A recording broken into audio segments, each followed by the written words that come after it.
সুপ্রভাত। আজ আবার একটা দিন আমাদের শুরু হতে চলেছে। আর একটু পরেই আমরা যাব ফিনিক্স প্লে জেটি ঘাটে, কারণ আজ আমাদের গন্তব্যস্থল হ্যাভলক। এই হ্যাভলকের নামকরণ হয়েছে ব্রিটিশ জেনারেল স্যার হেনরি হ্যাভলকের নাম অনুসারে। আমরা যে পোর্ট ব্লেয়ার আছি, এই পোর্ট ব্লেয়ার থেকে উত্তর পূর্বে 41 কিলোমিটার দূরে অবস্থিত এই হ্যাভলক। আন্দামানের যে দ্বীপপুঞ্জগুলো আছে সব থেকে বড় হলো এই হ্যাভলক। প্রায় 4,500 লোক এই মুহূর্তে বসবাস করে ওখানে। 1971 সালের যে যুদ্ধ হয়েছিল, বাংলাদেশিদের মধ্যে অনেকেই এই হ্যাভলকে তার মধ্যে চলে এসেছে।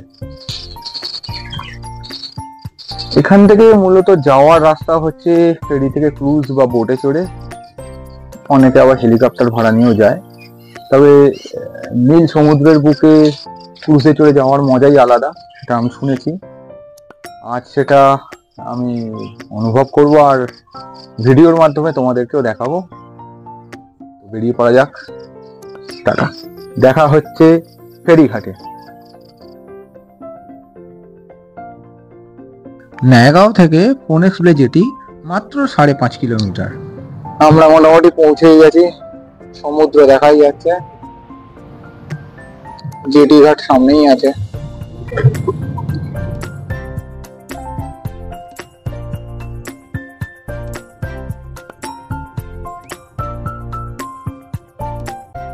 আমাদের টিকিটগুলো অনলাইনে বুকিং করা ছিল, তাই অনলাইন থ্রুতেই এগুলো দেখিয়ে আমরা টিকিট পেয়ে গেলাম আইটিটি ম্যাজিস্ট্রেটে, এবং যথাসময় আইটিটি ম্যাজিস্ট্রেটে আমরা উঠে পড়লাম। আমাদের ক্রুজ এই মুহূর্তে ছেড়ে দিল গন্তব্য হ্যাভলক।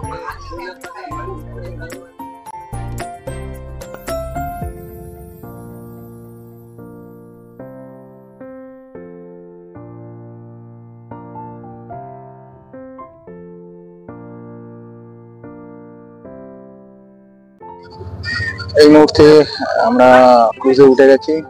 আমাদের গন্তব্যস্থল হ্যাভলক। ক্রুজ ছেড়ে দিয়েছে। আর সুখবর জানিয়ে রাখি, আমার এক প্রিয় বন্ধু আছে সোমা, ওর এক বন্ধুর থ্রুতে আমরা কিছুক্ষণ পর জাহাজের ওপরটা ডকের দিকে ঘুরতে পারবো।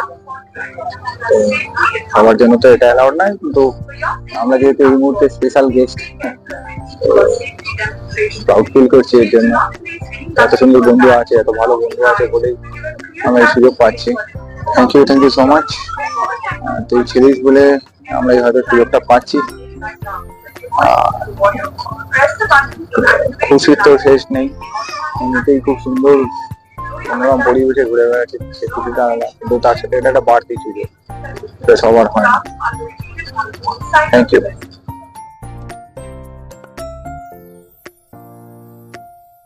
দ্রুত গতিতে ক্রুজ এগিয়ে চলেছে গন্তব্যস্থলের দিকে।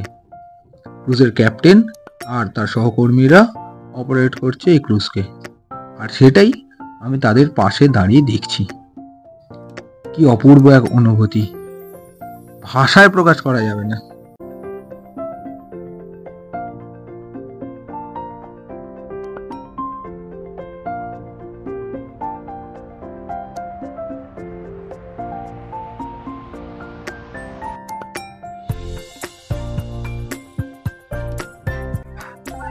দারুণ ওয়েদার, আমরা কিছুক্ষণের মধ্যেই নেমে যাব।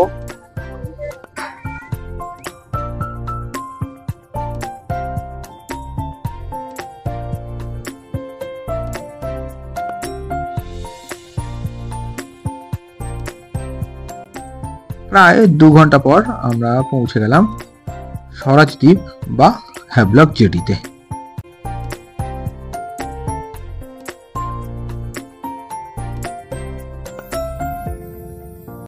জেটি থেকে আমাদের গন্তব্যস্থল এল ডোরেডো বিচ রিসর্ট, যেখানে যাওয়ার জন্য আমাদের গাড়ি অলরেডি অপেক্ষা করছে জেটি ঘাটে।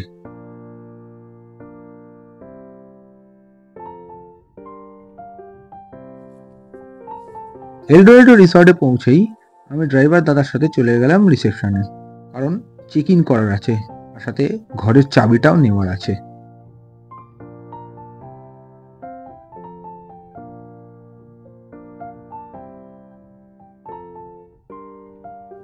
এই মুহূর্তে আমরা আছি এলডোরেডোতে। আমাদের রুম দিয়ে দিয়েছে, 117 নাম্বার রুম। রুমটা একটু দেখাই, প্রচুর বড় রুম। আমাদের লাগেজ পৌঁছে দিয়েছে অলরেডি, টিভিও আছে। এই পাশটায় বাথরুম,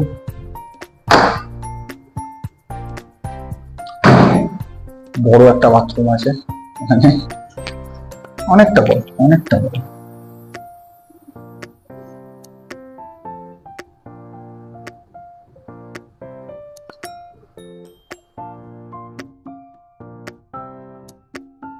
এলডোরেডো রিসর্টে চলে এসেছি।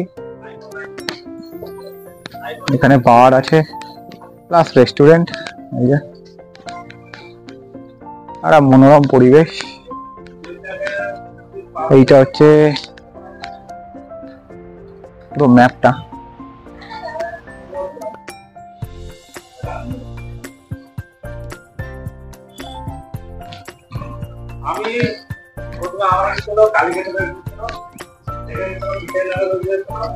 এই যাচ্ছি, এটা রেস্টুরেন্ট। রেস্টুরেন্টের উল্টো দিকেই হচ্ছে রিসেপশন। সারি সারি নারকেল গাছের মাঝখান দিয়ে দূরে দেখা যাচ্ছে সমুদ্র।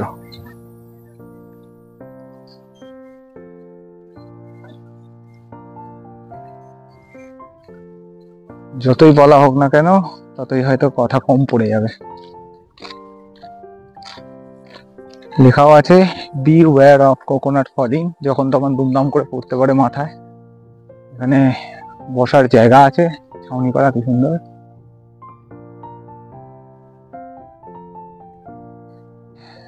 অবশেষে আমরা পৌঁছে গেলাম হ্যাভলকে। আজ আমরা এখানেই থাকবো। অলরেডি একটা স্কুটি আমরা ভাড়া নিয়েছি, কিছুক্ষণের মধ্যে সেটা দেখতে পাবে। আমরা আজকে এখানে থাকবো, একটু পর আমাদের যে ফ্যামিলি আছে আর একটা, তাদের কাছে যাব। দুপুরবেলায় লাঞ্চের পরে আমরা ঘুরতে বেরোবো, তারপর কাল এখান থেকেই নীল। আসো এনজয় করা যাক হ্যাভলক ট্যুর। গাছের ছায়া, রোদের ঝিকির মিকির, আর সামনে নীল সবুজ সমুদ্র।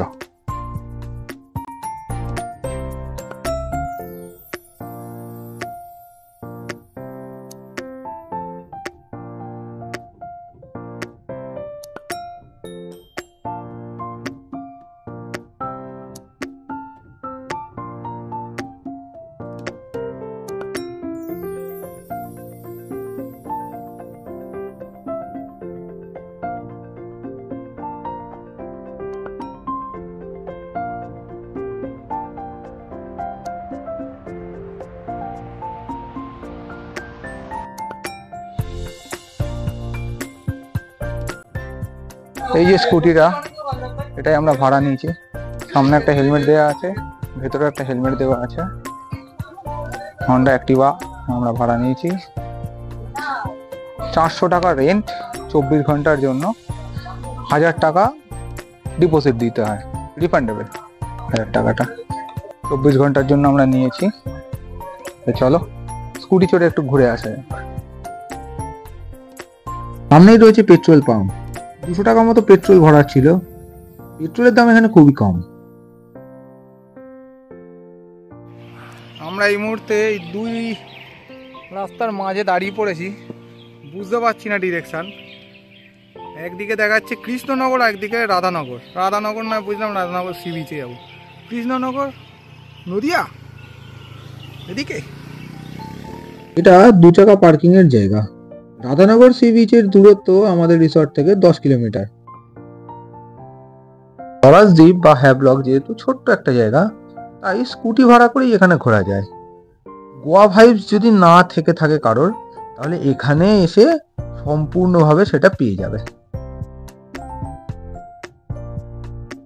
অবশেষে ওই যে দেখা যায় সামনে রাধানগর সি বিচ।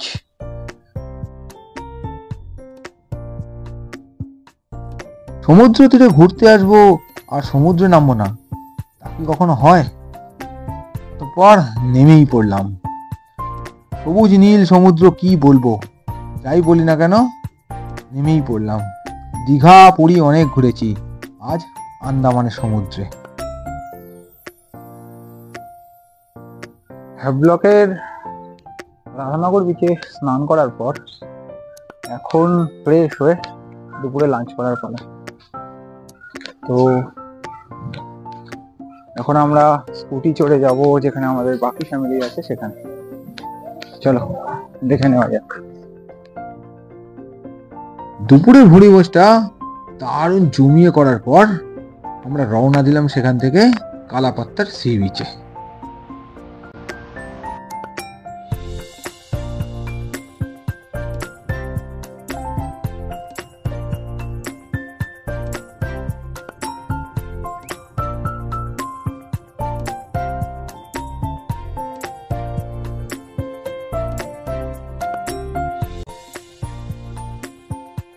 আমরা আছি এখন কালাপাত্তার সি বিচে। অনেকেই ভাবছে যে এই বুকে এটা কি পড়েছি, এটা হলো চেস্ট মাউন্ট। এটা আমি যখন মৌসুনি আইল্যান্ড গিয়েছিলাম তখন বাইক রাইডের জন্য এটা কিনেছিলাম। খুবই ভালো একটা মাউন্ট। আমি যেহেতু হেলমেট চিন মাউন্ট যেটা, সেইটা ইউজ করতে একটুখানি ইতস্তত বোধ করি, তাই এই চেস্ট মাউন্টটা কিনেছিলাম। একটু দেখিয়ে দিই, এটা খুব সুন্দর একটা চেস্ট মাউন্ট। এখানটায় ক্যামেরা থাকে আর পুরো ভিউটা সোজাসুজি পুরো নেওয়া যায়। যেহেতু আমি স্কুটি ইউজ করছি তো এই চেস্ট মাউন্টটা সেই কারণে ইউজ হচ্ছে। প্লাস যেহেতু ঘুরতে এসেছি, কখন কি লাগছে না লাগছে, কায়াতে করেছিলাম এই চেস্ট মাউন্টের ভিডিও, সেখানেও পাবে দেখতে। আর আমার ঠিক পেছনেই দেখো যে ঝোপঝাড়গুলো আছে, বিশেষ করে এই ঝোপঝাড়টা অনেকটা দেখে মনে হচ্ছে না সেই সিনেমাটার কথা, লাইফ অফ পাই, যেখানে এই সমুদ্র থেকে বাঘটা নেমে এই ঝোপঝাড়ের মধ্যে ঢুকে গিয়েছিল। তো একটুখানি কালাপাত্থারের সমুদ্র সৈকতে আমরা একটু ঘুরে নিই।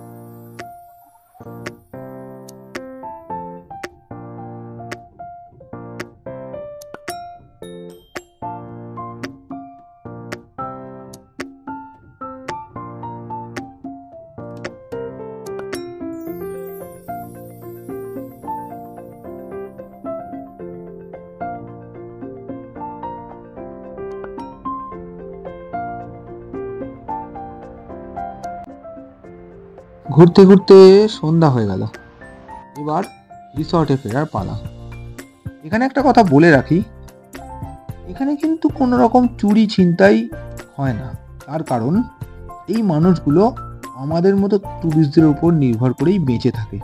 তাই এখানে স্কুটিতে কিন্তু লক করতে হয় না বা কোনো গাড়িতে লক করতে হয় না, শুধুমাত্র সাইড করে রেখে চলে গেলেই হবে। দুপুরের ভুড়িভোজটা একটু বেশি হয়ে যাওয়ায় রাতে আর কিছু খাওয়ার ইচ্ছা হচ্ছে না, তাই ভাবছি একটু পরেই শুয়ে পড়বো। কারণ কাল সকাল সকাল উঠে সানরাইজ দেখতে যাওয়ার আছে কালাপাত্তার বিচে। তোমাদেরকে জানিয়ে রাখি, কাল সকাল সকাল সানরাইজ থেকে ফেরার পর রিসর্টে ফিরেই আমরা নীল আইসল্যান্ডের উদ্দেশ্যে রওনা হয়ে যাব, যার বর্তমান নাম শহীদ দ্বীপ। তাহলে আজ এই পর্যন্তই থাক। শুভরাত্রি।